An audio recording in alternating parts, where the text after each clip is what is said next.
Tipografía multilingüe en el siglo XVI. El caso de las ediciones indígenas del impresor Pedro Bally. En 1533, el obispo Fray Juan de Zumárraga escribió un memorial dirigido al Consejo de Indias en el que solicitaba apoyo para establecer en México un molino de papel y una imprenta. Esto dio pie a las negociaciones que se concretaron en 1539 para que el impresor sevillano Juan Kronberger enviara como su emisario a Juan Pablos a establecer una imprenta en el Nuevo Mundo. Los productos naturales de esa empresa editorial serían todos los necesarios para la evangelización y administración de los indios americanos: cartillas, doctrinas, catecismos, confesionarios y, en menor medida, otros géneros librescos. A Pablos, y por su llamado, se sumarán en 1550 Antonio de Espinosa, impresor, cortador y fundidor de tipos, quien se independizó 9 años más tarde. En 1562 veremos aparecer en los impresos el nombre de Pedro Charte, de la mano de Brígida Maldonado, viuda de Pablos, quien se constituirían en los herederos de este primer impresor por el matrimonio con la hija de aquel. Y a los anteriores se sumará en cuarto lugar Pedro Bally, de quien nos ocuparemos a continuación. Pedro Bally nació en Salamanca en 1544. Era de ascendencia francesa por parte de padre y español por su madre. Llegó a México en 1569, declarando ser librero, y 5 años más tarde ya contaba con taller de imprenta. En nuestra opinión, uno de los aspectos que hacen especialmente relevante su intermitente labor editorial es que él fue formalmente el primer librero en México que expandió su negocio incorporando labores tipográficas.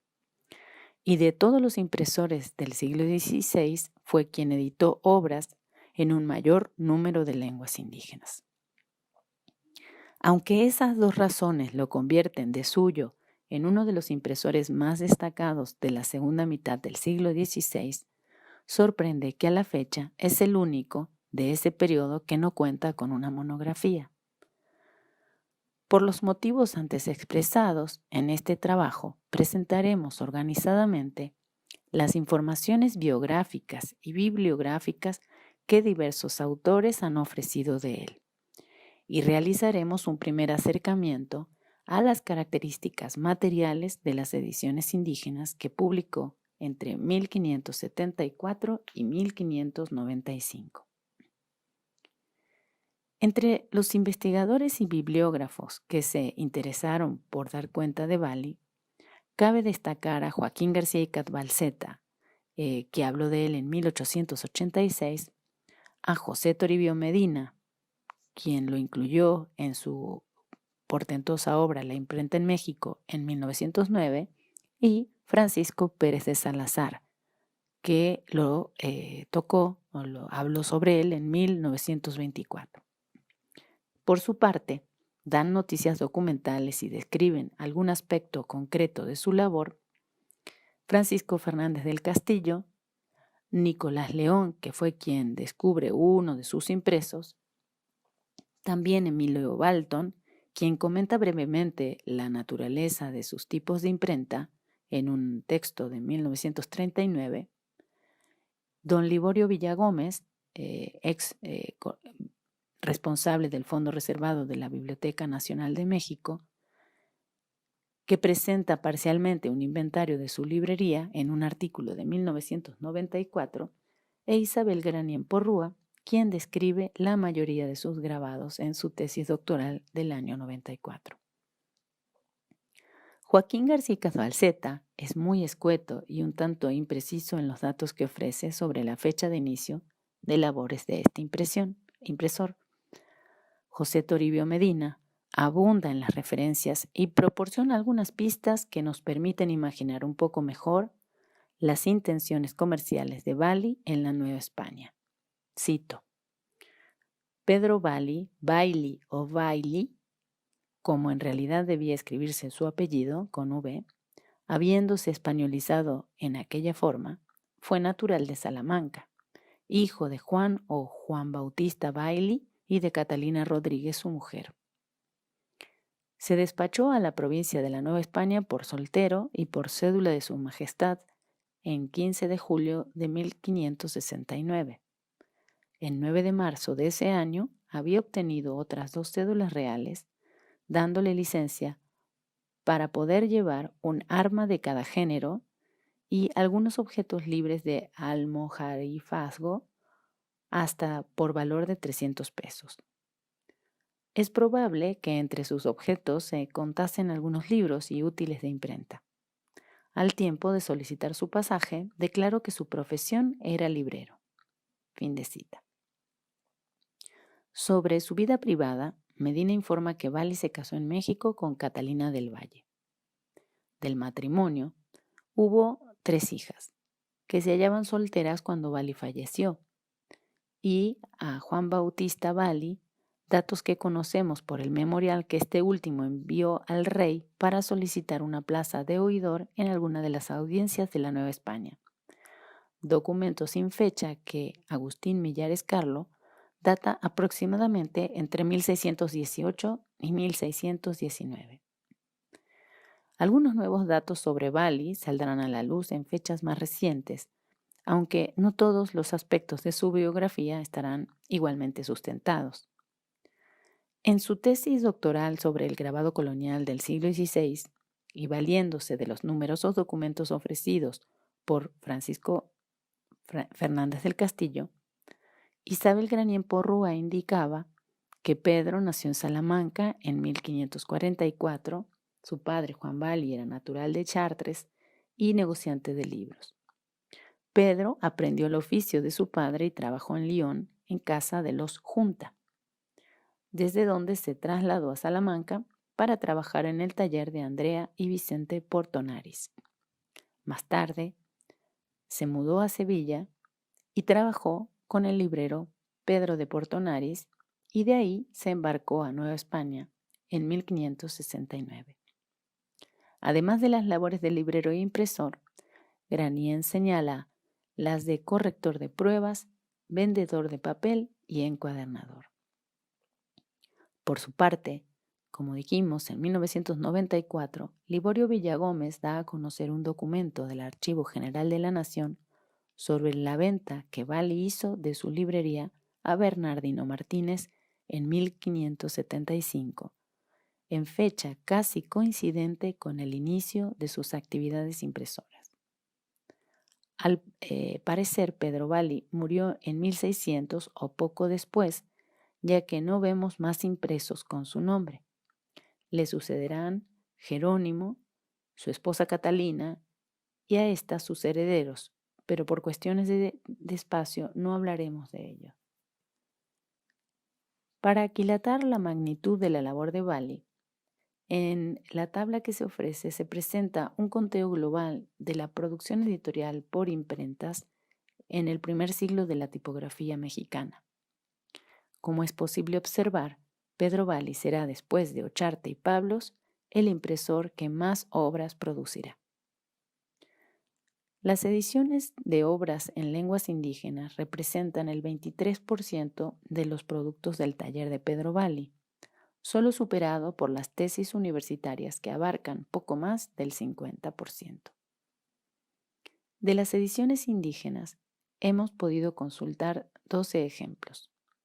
Sus trabajos en esta materia inician en 1574 con el arte y diccionario, con otras obras en lengua de Michoacán de Juan Bautista Lagunas, y terminan en el año 1595 con el arte mexicana compuesto por el jesuita Antonio del Rincón, es decir, que su producción comprende un lapso de 21 años, que estarán distribuidos en 2 momentos. El primero, que identificamos, va de 1574 a 78 y el segundo de 1593 a 95. Bailly trabajó con las 4 principales órdenes religiosas de la Nueva España, siendo en el sentido comercial el impresor más versátil del siglo XVI. Asimismo, realizó encargos para la jerarquía de la Iglesia Católica Mexicana. Sin embargo, la mayor parte de sus autores fueron franciscanos: Fray Juan Bautista Lagunas, Fray Juan Buenaventura y Fray Alonso de Molina, y de manera particular este último, ya que Bali obtuvo en 1578 el privilegio por parte del virrey Enríquez para la impresión de varios de los libros de este autor. Entre los agustinos, para los que trabajó Bali, podemos citar a Fray Juan de la Anunciación y a Fray Melchor de Vargas. También a los dominicos Juan de Córdoba, Fray Antonio de los Reyes y Fray Francisco de Alvarado, y el único autor jesuita, que fue Antonio del Rincón. Entre los géneros editoriales en lenguas indígenas que realizó Bali, encontramos tanto obras de carácter lingüístico como religioso. De las 12 ediciones indígenas de Bali, 9 se realizaron en el primer periodo de labores y las 3 restantes en el segundo, lo que nos indica que el salmantino supo aprovechar y capitalizar la disminución o cese de las actividades de los otros impresores novohispanos. Bali fue uno de los pocos impresores que trabajó con la mayoría de las lenguas en las que se publicaron obras durante el siglo XVI. Náhuatl para la zona central de la Nueva España, purépecha para la región de Occidente, otomí para la región del centro-norte del virreinato y mixteco y zapoteco para la región del sur. Abordando ahora las características materiales y estéticas de las ediciones indígenas editadas por Bali, comentamos que los formatos empleados por el impresor para la edición indígena fueron predominantemente el formato cuarto y el octavo, y de los impresores del 16 fue el único que no imprimió libros en folio, aunque sí produjo tesis, es decir, imprimió grandes pliegos extendidos. La mayoría de sus ejemplares indígenas son en formato cuarto, 7 de los ejemplares, pero curiosamente las 5 obras que realizó en octavo fueron gramáticas.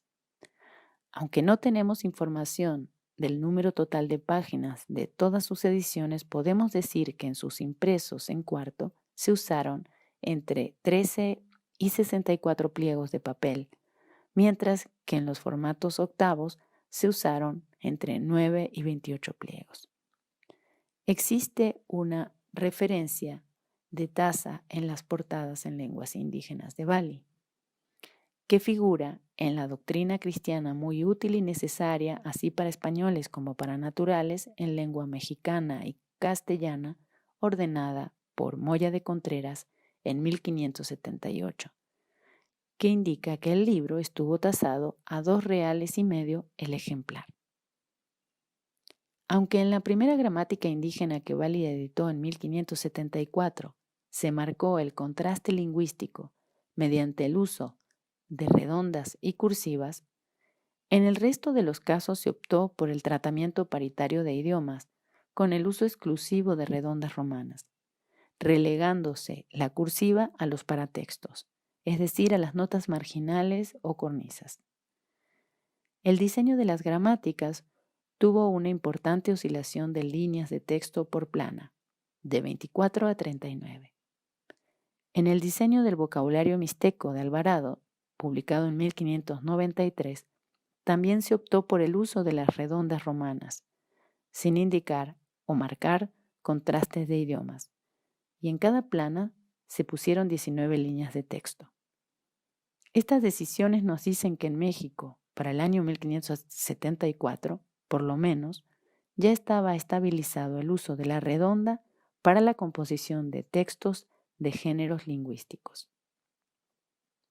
En relación con el diseño de los géneros religiosos, vemos una mayor variedad de opciones de marcación visual para los idiomas, ya que encontramos contraste por postura, es decir, redonda y cursiva, como por ejemplo la observamos en la obra de Fray Juan de la Anunciación de 1575.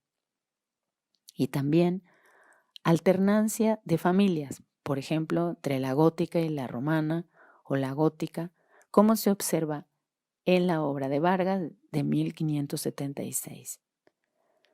De todas formas, es importante advertir que en los confesionarios se da un tratamiento paritario de las lenguas con el empleo del gótico. En doctrinas y confesionarios se usarán columnas pareadas y el número de líneas por plana es más estable que en los géneros lingüísticos, ya que en estos géneros solo oscilan entre 33 y 35 líneas por página.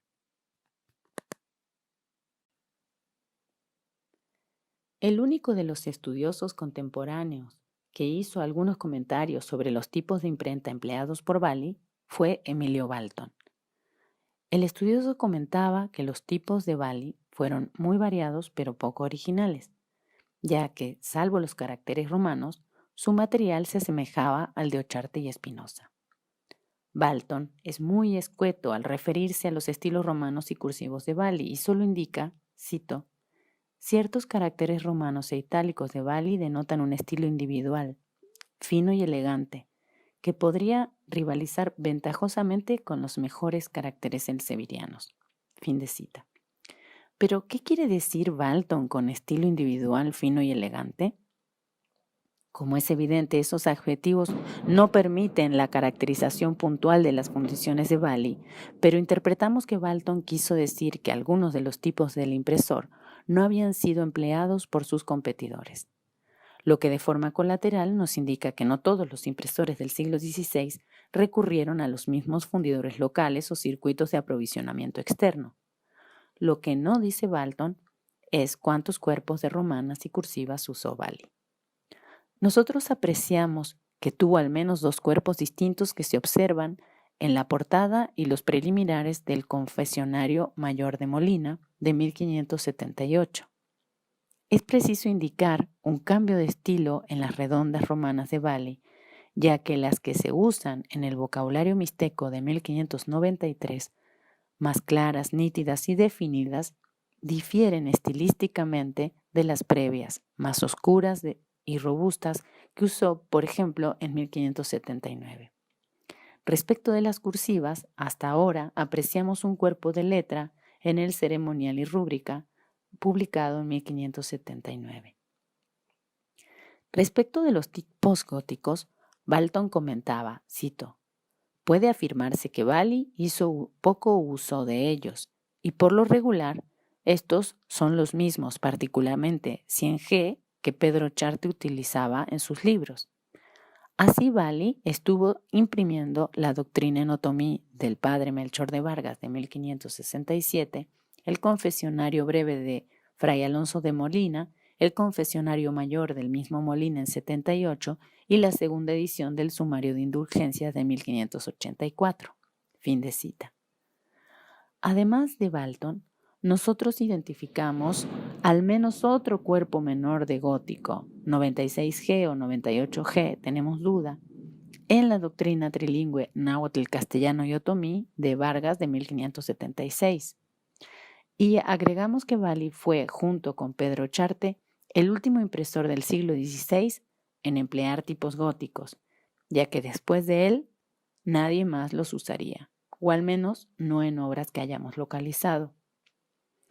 Al igual que la mayoría de los impresores mexicanos del XVI, salvo Espinosa, Pedro Bally hizo uso escaso de los ornamentos tipográficos, entre los que podemos mencionar crismones de varios tamaños, con aspas enteras y trilobuladas, florones de 2 cuerpos distintos, hederas u hojas de hiedra y calderones de 3 cuerpos diferentes. Hay 2 ornamentos de Bally que identificamos previamente en impresos de Espinosa.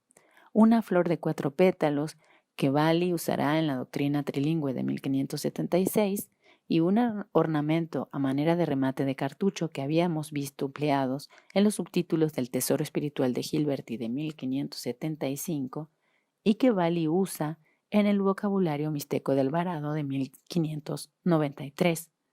Finalmente, hay 2 ornamentos que no hemos encontrado en obras de otros impresores. Uno que tiene características vegetales en forma de S, que encontramos en su impreso de 1574 y un asterisco de puntas redondeadas que hemos visto por lo menos en uso en 1595.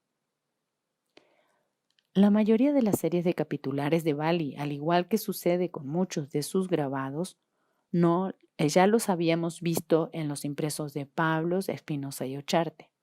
Sin embargo, hay otras imágenes que no habíamos visto empleadas con anterioridad y que aparecen entre 1575 y 76, lo que nos hace pensar que al inicio de sus actividades editoriales, posiblemente procuró adquirir algunos materiales distintivos. Nos referimos concretamente a una capitular con un ángel con escudo y sable del año 75, una letra con personajes con hábitos como si fueran curas de 1576, letras con hombres tomando sentados junto a un jabalí y un barril, bebiendo, y la serie de niños desnudos. Hasta el momento no hemos concluido el cotejo de sus grabados para verificar cuáles habían aparecido en las ediciones previas, pero es un hecho que Bali empleó algunos nuevos. A diferencia de Ocharte, Bali no fue un impresor que hiciera gran uso de imágenes. Sobresale por su austeridad visual la doctrina de Juan de la Anunciación de 1575. Sin embargo, la doctrina trilingüe de Vargas que realizó en 76 figura entre las obras más ornamentadas del siglo XVI. Una de las cosas que destacan en 5 ediciones de Bali es el empleo de un emblema que no hemos visto usado por otros impresores ni en otros impresos mexicanos. Al parecer, el primero que postuló la hipótesis sobre el emblema fue José Toribio Medina, quien indicó, al describir la institución y modo de rezar de 1576, que podría tratarse de la marca tipográfica de Bali. Otras noticias del emblema las dieron Isabel Granién y Rosa María Fernández de Zamora. La primera indicó que el grabado era una alegoría de la prudencia que vence a la insensatez, y siguiendo a Medina, la segunda planteaba la duda sobre una posible marca tipográfica sin llegar a dar una conclusión. El primer punto que nos interesa tratar es el sentido del emblema, ya que los atributos de la que, aunque se hayan descrito como una alegoría de la prudencia, no guardan relación con las que usualmente se usan para presentar esa virtud. El emblema que vemos en los impresos de Bali se caracteriza por una mujer con espejo y compás, ambos instrumentos vinculados con los emblemas del dibujo y la acción perfecta, de los cuales este último es la que parece aportar una lectura más acertada al emblema que usa Bali. En términos generales, el sentido de ese emblema es: hay tantas ideas como cabezas hay. Hemos localizado una variante de la imagen con el mismo mote que fue usada previamente a las ediciones de Bali.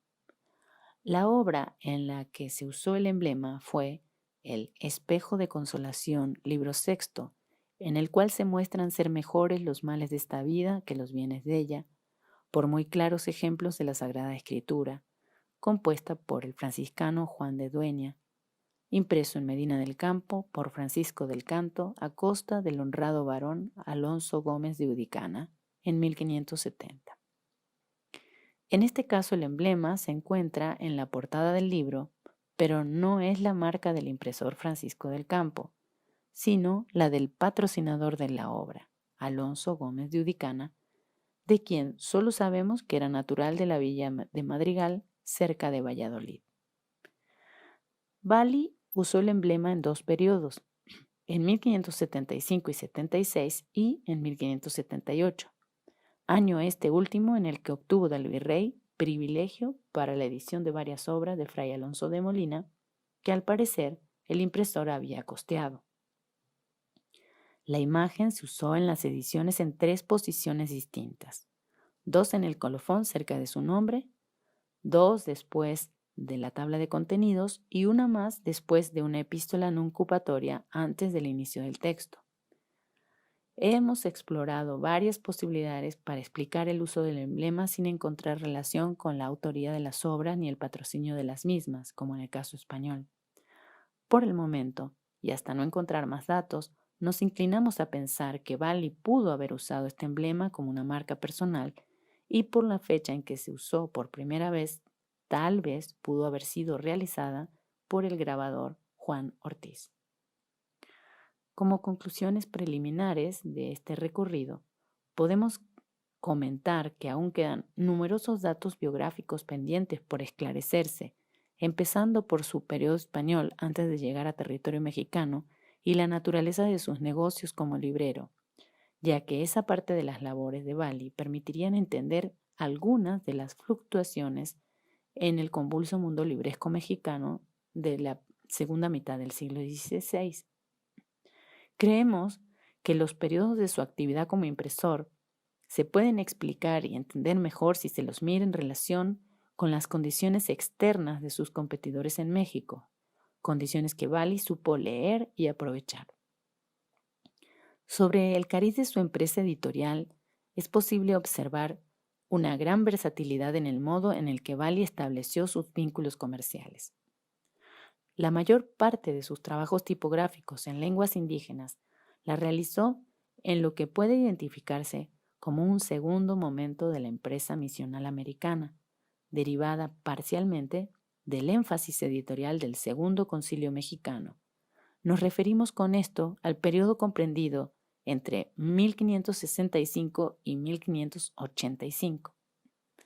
Es importante señalar que todavía no contamos con fuentes documentales que nos permitan explicar cómo consiguió Bali los útiles para iniciar sus trabajos de imprenta, ni tampoco hay documentos que revelen cuándo los renovó, aunque sí es posible observar algunas continuidades entre los enseres de sus predecesores. En los impresos indígenas de Bali se aprecia el quiebre en el uso de la gótica en favor de la romana, ya que él y Ocharte serán los últimos en emplear los tipos de tortis.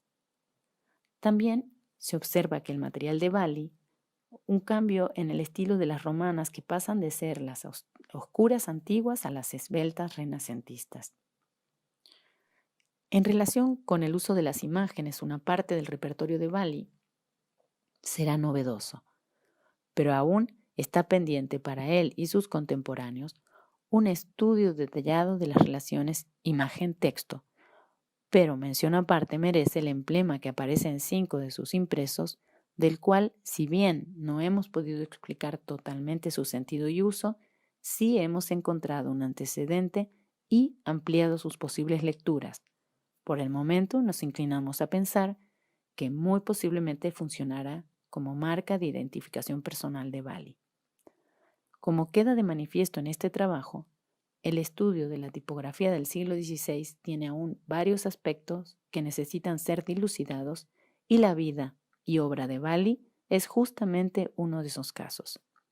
Esperamos que las noticias que en esta ocasión presentamos ordenadamente, los nuevos datos que aportamos y los comentarios que hemos esbozado sobre algunos aspectos puntuales de su producción bibliográfica hayan dado un poco más de luz sobre el cuarto impresor que a estas tierras vino. El impresor Diego Fernández de León, pionero de la edición colonial poblana en lenguas indígenas. Con la lengua explican los hombres sus conceptos, comercian entre sí, dan leyes los magistrados, sentencian los jueces y se conservan las repúblicas. Con la lengua se componen los disturbios más belicosos, los rebelados se pacifican, los crueles se amansan, los empedernidos se ablandan, los bárbaros se sujetan, las traiciones se descubren, los hombres y costumbres se conocen y las naciones se gobiernan. Estas son las palabras con que el jesuita Tomás de Guadalajara dedicaba el primer impreso en idioma tarahumara a Carlos II, el Compendio del Arte de la Lengua de los Tarahumaras y Guasapares, publicado en Puebla de Los Ángeles por Diego Fernández de León en 1683. La obra salía al año siguiente de que Diego comenzara sus labores tipográficas y con este libro se inauguraba la historia de la edición colonial poblana en lenguas indígenas y uno de los momentos más interesantes del arte tipográfico de esa ciudad, coincidiendo con el auge del barroco angelopolitano. Pero, ¿quién era el singular impresor que emprendió la edición en lengua tarahumara? ¿Qué otras ediciones en idiomas nativos realizó? ¿Y cuáles fueron las características estéticas de sus impresos? Antes de responder estas preguntas, ofreceré un breve panorama de la edición poblana en lenguas indígenas del periodo colonial. Luego, presentaré algunos datos biográficos del impresor y sumaremos a las referencias que algunos bibliógrafos han dado de él varios documentos e informaciones inéditas. Finalmente, haremos comentarios sobre las características estéticas de uno de sus impresos que custodia la Biblioteca Nacional de México, Luz y Método para Confesar Idólatras, de Diego Jaime Villavicencio, publicado en 1692. La producción editorial mexicana en lenguas indígenas inició a finales de la tercera década del siglo XVI y con algunas oscilaciones en la cantidad de títulos publicados y los géneros atendidos se mantuvo constante durante los 3 siglos de dominación española. Sin embargo, la producción poblana para la evangelización y enseñanza de las lenguas nativas tuvo un comportamiento distinto al de la capital del virreinato por una serie de factores. De los 115 libros en lenguas indígenas que hemos analizado para realizar el libro Historia de la Tipografía Colonial en Lenguas Indígenas, publicado en 2015, 16 fueron elaborados en Puebla por 17 imprentas distintas, en 5 diferentes idiomas. Las obras aparecidas en 1687 y 1819 marcan el diapasón de la edición poblana. Los géneros de dichas obras fueron tanto de orden lingüístico como religioso, cubriendo las categorías más comunes de la edición indígena colonial. La mayor parte de las lenguas que se imprimieron en las lenguas poblanas fueron las del área geográfica de influencia, ya que, además del náhuatl, se produjeron libros en zapoteco, mixteco, mije y totonaco. Esto permite suponer que la mayor parte de los autores de los textos pudo haber participado directamente en el cuidado y revisión de la impresión y de manera adicional podríamos pensar que la cercanía de los talleres de imprenta respecto del lugar de emisión pudiera contribuir al abaratamiento de los costos de producción de los impresos. Sin embargo, también contamos con el citado caso del texto tarahumara, que no permite suponer que la cercanía de la zona de emisión con Puebla abaratar el costo, aunque en este caso la elección de un taller poblano para imprimir ese libro se explica parcialmente porque el autor era originario de Puebla de Los Ángeles. Sobre la frecuencia y cronología de las ediciones, se debe mencionar que de las 17 obras poblanas localizadas, 6 se imprimieron entre 1687 y 1693, y casualmente todas fueron realizadas en el taller de Diego Fernández de León. En el siglo XVIII se imprimieron 9 ediciones, aunque con un patrón temporal más disperso. Finalmente, en el siglo XIX, antes de la independencia del país, solo se hizo un libro. Analizando el esquema editorial global en lenguas indígenas, por la secuencia de ediciones y los idiomas atendidos en las prensas de Puebla, parece haber habido una natural distribución de mercado entre las imprentas angelopolitanas y las de la capital del virreinato, ya que no se identifica que en ambas ciudades se hubiera impreso el mismo tipo de obras e idiomas al mismo tiempo. Sabemos que Diego Fernández de León era natural de Valladolid, Castilla, e hijo de Antonio Fernández y de Luisa Álvarez. Aunque hasta ahora no hemos hallado su licencia de pasajeros a Indias ni sabemos con exactitud cuándo llegó a la Nueva España, pero debió haber sido por lo menos a finales de la década de 1670 o principios de la siguiente, porque el 22 de julio de 1682 contrajo matrimonio con la angelopolitana Ángela Ruiz Machorro. Con Ángela, quien era hija de García Ruiz Machorro y de Isabel Ortiz de Ávila y nieta por el lado paterno del regidor Domingo Ruiz Machorro, Diego procreó a Lorenza, Diego, probablemente muerto en su niñez, y Miguel. Acerca de la profesión de Fernández de León, el historiador poblano Francisco Pérez Salazar explica que originalmente era maestro librero, entiéndase encuadernador. Pero no comprendemos por qué hace esa deducción en lugar de indicar que se trataba de vendedor de libros, dato que se consigna literalmente en varios de los pies de imprenta de las ediciones de Diego. Es posible que, como ocurrió también con su antecesor en la imprenta angelopolitana, Juan de Borja y Gandía, Fernández de León hubiera visto la labor de impresor como una extensión natural y complementaria a la del librero. Posiblemente por eso, el 23 de septiembre de 1682, es decir, solo 2 meses después de su casamiento, pidió un préstamo de 2,000 pesos para comprar una imprenta.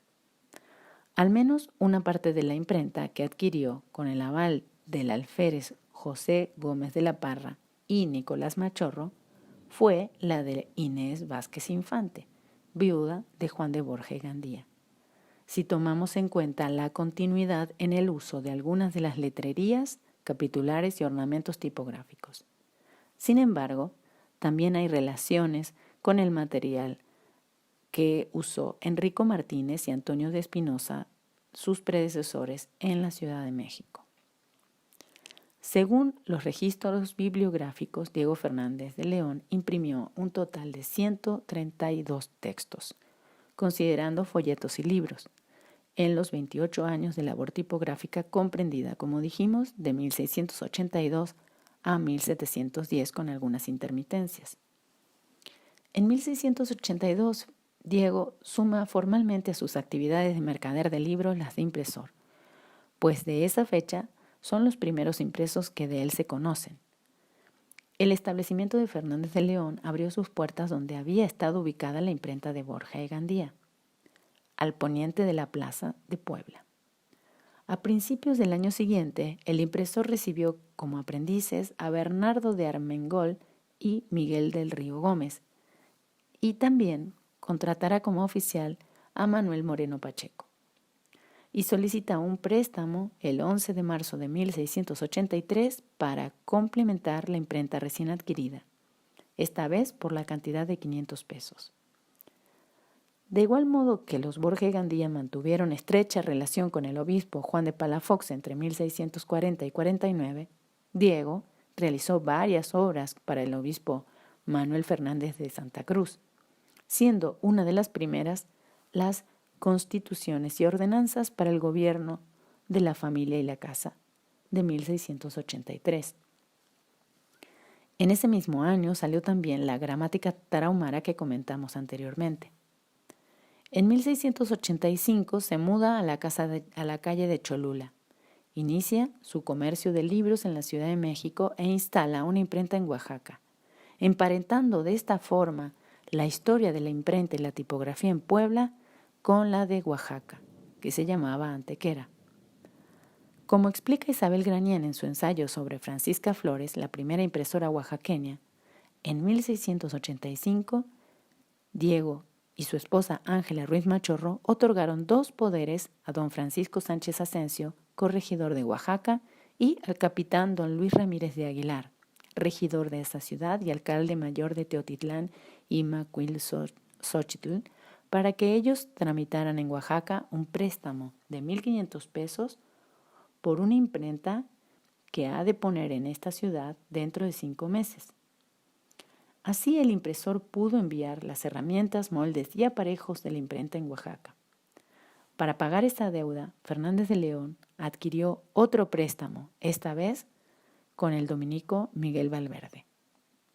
Curiosamente, a los 2 años de establecer vínculos comerciales en Oaxaca y posiblemente gracias a sus buenas gestiones empresariales, sale a la luz la primera edición de la Doctrina Cristiana traducida de la lengua castellana a la lengua zapoteca nenixca, con otras cuestiones útiles y necesarias para la educación católica y excitación de la devoción cristiana, de Francisco Pacheco de Silva.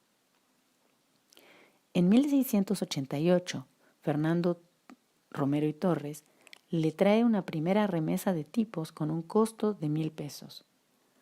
A partir de entonces, Diego Fernández llamará a su imprenta Nueva y de 1681 usará la denominación plantiniana, haciendo alusión a la fama y calidad de los impresos de Cristóbal Plantino, el impresor de Amberes, y de esa fecha de 1689 son los primeros registros de su marca tipográfica.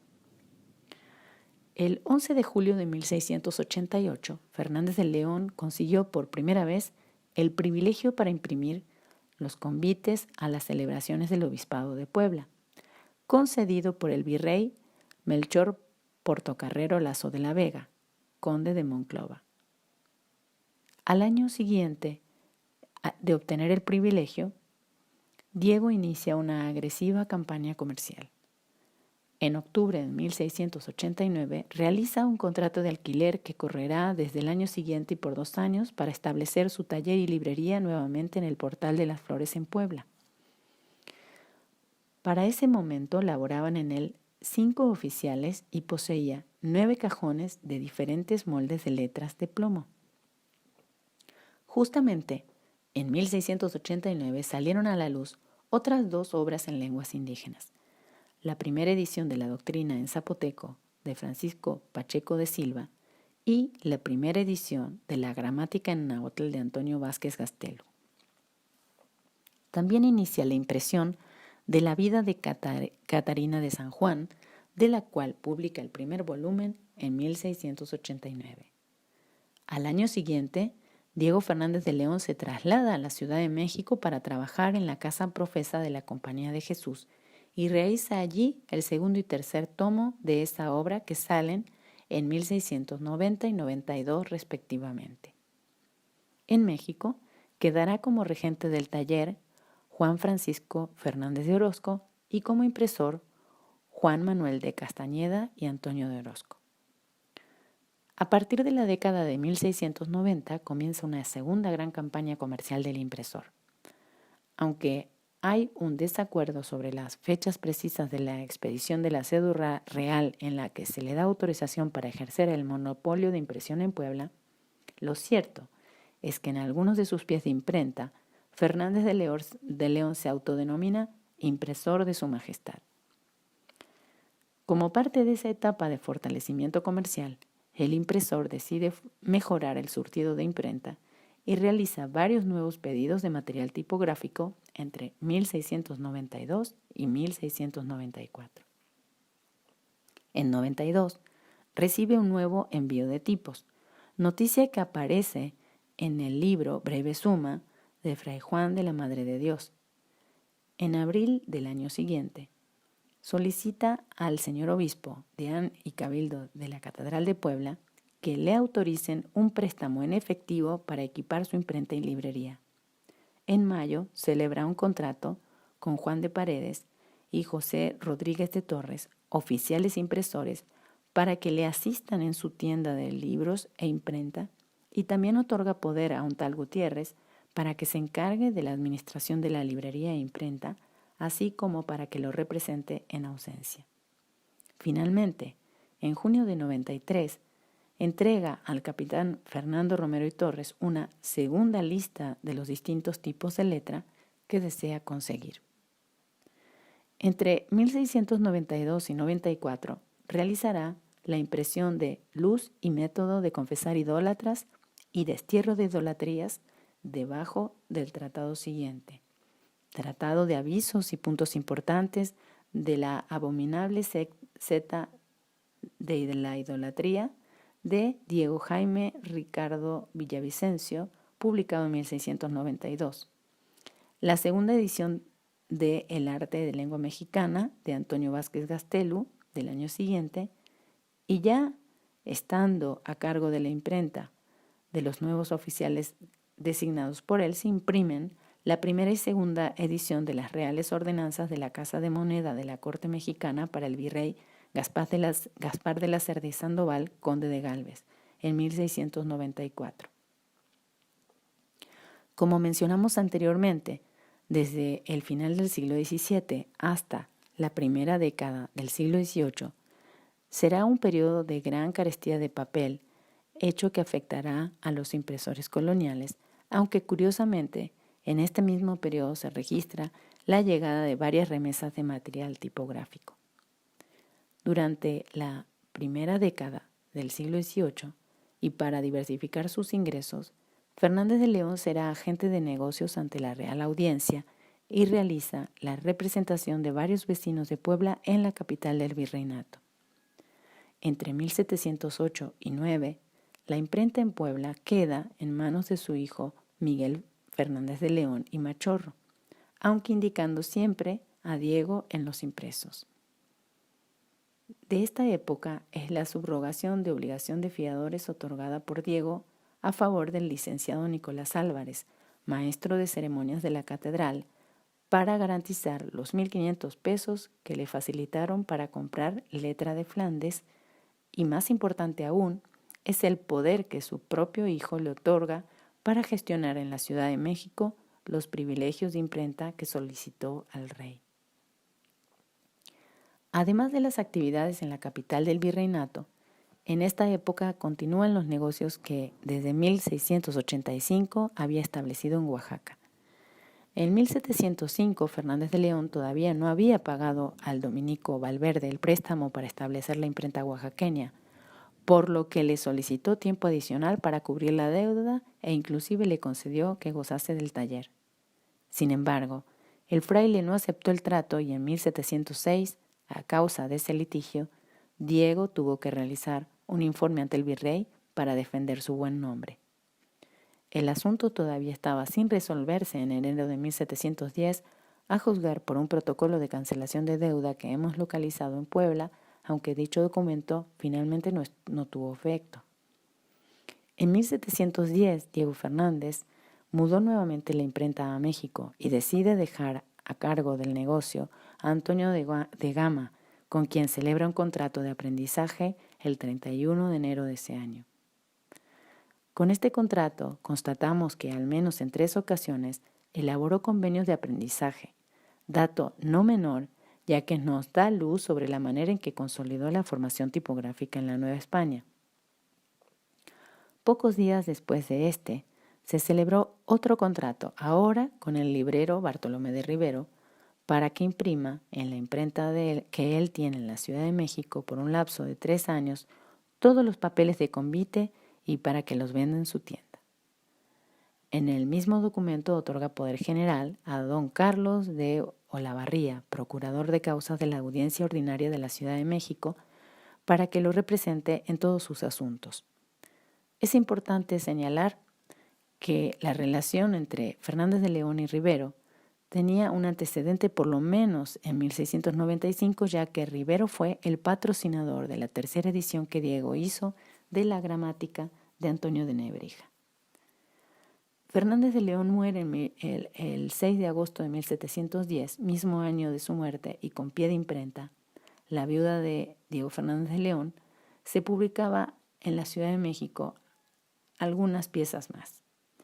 Ángela Machorro dejará de figurar en los pies de imprenta y junto con su hijo Miguel de León se dedicará al comercio de libros.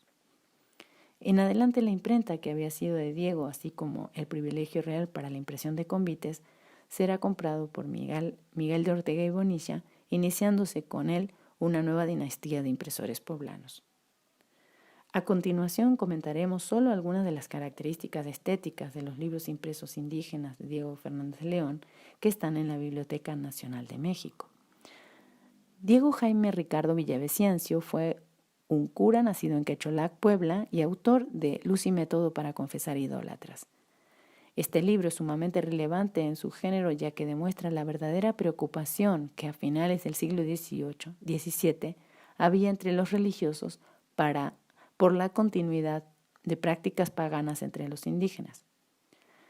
En el texto se describen detalladamente creencias y supersticiones indígenas y el modo de confesar rabíes, cito, aprendido no por los libros sino por la experiencia. Fin de cita. El ejemplar de la Biblioteca Nacional perteneció a la librería del Convento de San Francisco de México, como lo demuestran sus dos marcas de fuego. La obra inicia con un grabado en madera de la crucifixión elaborado con líneas muy simples y casi sin efecto de profundidad. Su composición nos recuerda varios de los grabados de las ediciones indígenas de López Dávalos y más tarde los de su viuda, es decir, el yerno e hija del impresor mexicano del siglo XVI, Antonio de Espinosa. Esta imagen, de grandes dimensiones, está en el frontispicio y enmarcada por dos guardas de ornamentos tipográficos. La portada de Luz y Método es exclusivamente tipográfica y está orlada. En la contraportada se ve el escudo de armas del obispo de Antequera, Sariñana y Cuenca, quien casualmente había otorgado la licencia de la primera edición de Pacheco de 1687. En el texto de la dedicatoria, cuyas páginas estarán enmarcadas por dos guardas de ornamentos, se emplea una capitular historiada que ya había aparecido entre los materiales del taller de Juan Pablos y que es el primer impresor de América. Para realzar el uso de las iniciales, Fernández de León también emplea ornamentos tipográficos. En la licencia del ordinario concedida por Manuel Fernández de Santa Cruz, obispo de Puebla, también se indica explícitamente que se permite a Fernández de León, impresor y mercader de libros poblanos, que realice la edición igual que la había observado en la edición de Pacheco de 1689. La edición no es austera y demuestra el patrocinio episcopal. Asimismo, los tipos flamencos de excelente factura indican que se usó el mejor material tipográfico disponible en el taller. Este es uno de los 25 impresos de Diego que actualmente se encuentran en la Biblioteca Nacional y sin duda uno de los más destacados tanto por el contenido como por su estética editorial y tipográfica. En conclusión, podemos decir que la actividad tipográfica de Diego Fernández de León es de suma importancia en el contexto de la edición barroca colonial de México, tanto por su volumen como por su diversidad lingüística. Su dinamismo es comparable con el de sus competidores de la Ciudad de México, Jerónima Delgado, viuda de Rodríguez Lupercio, y más tarde los herederos de esta. Asimismo, la cantidad de impresos en lenguas indígenas que realizó, 6, es comparable con los producidos por otros impresores anteriores del siglo XVII, concretamente Diego López Dávalos y Juan Ruiz. Durante el periodo de labores de Fernández de León, hemos revisado 13 impresos en lenguas indígenas, de los cuales Diego realizó la mitad y de forma exclusiva para la ciudad de Puebla. Este hecho habla por sí solo del gran ímpetu de su negocio y del auge que, en ese momento, experimentó la producción angelopolitana de obras en lenguas americanas. Desde el punto de vista formal e inclusive atendiendo las implicaciones comerciales de su negocio, la primera de las ediciones indígenas de Fernández de León, La Tarahumara de 1683, es una obra visual y estéticamente austera y representa el primer momento de su trabajo en esta materia. Sin embargo, por las menciones de la segunda edición de Pacheco y en la primera de Vázquez Gastelu, ambas de 89, podemos identificar en ese año un segundo momento de impulso editorial del impresor que corresponde con el periodo de lujo y realce visual perceptibles en los impresos. Estos libros representarían el prototipo de la edición barroca en lengua indígena. Finalmente, las dos últimas ediciones indígenas del impresor poblano, publicadas en 1692 y 93, respectivamente, permiten observar una continuidad y fortalecimiento del momento de bonanza y buena calidad editorial anteriormente citado, que inició en 1689. Es perceptible en estas publicaciones que la mejora y aprovisionamiento del material de su imprenta tuvieran un impacto en la fama y activación de los contratos comerciales que establecería con distintos autores de obras en lenguas indígenas. Es importante señalar, sin embargo, que, aunque estableció prensas en Oaxaca y México, no realizó en ninguna de ambas ciudades obras en lenguas indígenas y, en cambio, publicará en Puebla las ediciones de Pacheco. Lo anterior nos hace suponer que la envergadura de sus talleres foráneos no tenía la misma capacidad que su imprenta poblana y, de manera complementaria, un tema de orden legal. Es posible que Diego se hubiera amparado en el privilegio de impresión que gozó en la ciudad de Los Ángeles y con el cual no contaba ni en México ni en Antequera. Por lo mencionado hasta aquí sobre la vida y obra de este notable impresor y sobre el tipo y naturaleza de ediciones que publicó, deseamos hacer énfasis en que a la hora de analizar el material filológico novohispano, es importante considerar el complejo entramado de relaciones comerciales que estos negociantes coloniales establecieron. Sus vidas, gestiones empresariales e inclusive los oleajes de sus aprovisionamientos tipográficos nos ofrecen un nuevo panorama y un universo de ideas sobre los impresos más nutrido que permite identificar y aquilatar el impacto de las relaciones sociales, autorales, legales y de patrocinio en la estética de la edición indígena. No podríamos explicar exclusivamente el surgimiento de la edición indígena poblana, sus esquemas de patrocinio y características tipográficas como una simple respuesta a las indudables necesidades doctrinales y educativas de los colegios y seminarios que hubo en esa ciudad. El proyecto educativo de Palafox y los jesuitas ya tenía bastante historia y funcionaba previamente al inicio de las labores de Fernández de León, pero no había impulsado la edición local en esta materia. Por otro lado, en esta ciudad habían existido una imprenta, la de la familia de Borja y Gandía, que curiosamente nunca emprendió la edición de obras de ese tipo. Por lo tanto, consideramos que Diego Fernández de León reunió las condiciones materiales idóneas, los requisitos legales y el perfil empresarial necesarios para ser, a los ojos de los autores y clientes, un impresor fiable, quien a la postre tendría el honor de ser el pionero de la edición colonial poblana en lenguas indígenas. Quien quiera conocer el texto escrito que dio base a esta oralización, puede buscarlo en la página de academia.edu de Marina Garone Gravier bajo el título El impresor Diego Fernández de León, pionero de la edición colonial poblana en lenguas indígenas.